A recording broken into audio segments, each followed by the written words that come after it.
Okay, so my name's Aimee and I'm 30 years old. When I first noticed my breathing problem, I was probably 27, maybe 28.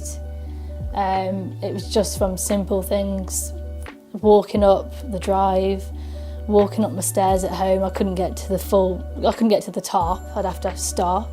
Talking, I'd lose my breath. Stridor I had, which I didn't know it was called that until Mr. Beebe told me, but the noise in your throat basically, and it's like crackling as I would describe it, tight chest, just very limited what I could do basically. You know, not being able to walk up your stairs at 29 years of age, ridiculous. So I wanted to breathe, so I'd do anything.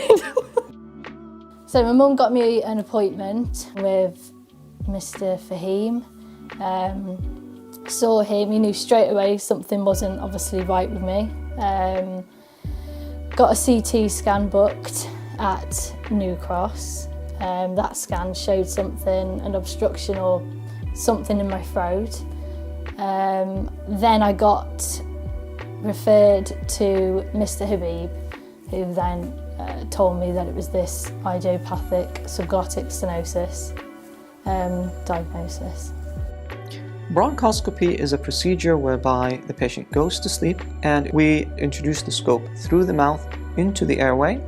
We can perform diagnostic and curative procedures through the scope.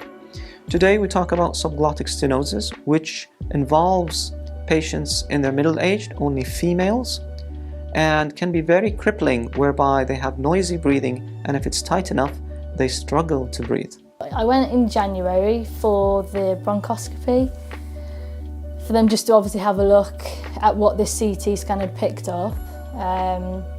It confirmed it was this idiopathic subglottic stenosis, and then I got my op in April.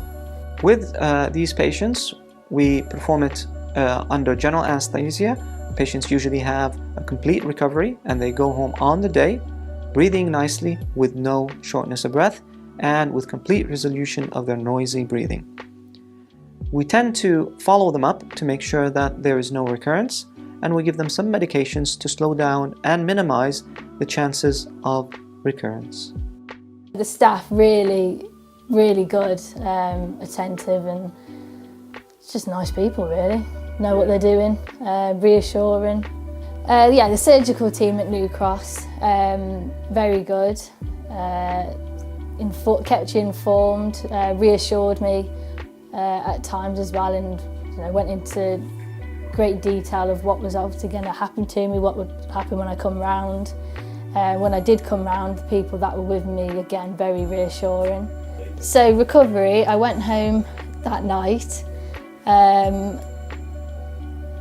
They gave me obviously the prescription, everything I needed, and like the aftercare they discussed with me. Then from home, I was probably back to normal within a few weeks. Between that time, you're just obviously a bit sore, groggy, but I could breathe, and that was the goal. So that's all I was concerned about, and it was achieved. My message would be to not be afraid, because I used to be terrified of having to stay in a hospital, because I've never stayed in a hospital ever in my life. But I was completely at ease, got the outcome I wanted, and if you want to breathe, do it. You know, you don't want to be limited ever by anything, and if something can be done about it, do it.